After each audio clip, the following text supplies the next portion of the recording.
Hey, in this video, I will show you how to add contact widgets on an iPhone. It's actually a very simple tutorial. All you have to do is hit the like button, hit the subscribe button, then you want to actually hold and tap on your phone screen until everything starts moving, just like so.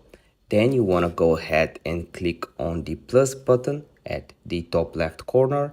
Here you have your widget, so you can start going down just like so. And what you want to go for is the contact tab. So it should be somewhere around here. You can also search for it in the search widgets bar up here. So we'll go ahead and go to contacts. We'll just search for them. You want to click here, and here you basically have three variants of the widget with 1 contact, 4 contacts, 6 contacts. Let's select the for example, the third option, adding the widget right here. We've done that, so now we can click on done. We can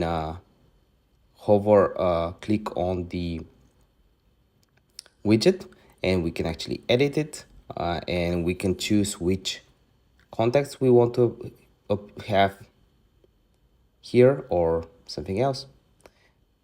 If the video helped you out, slap the like button, and if you're new, subscribe. If you have any questions whatsoever, let me know in the comment section down below, and I would love to help you out. See you next one. Bye.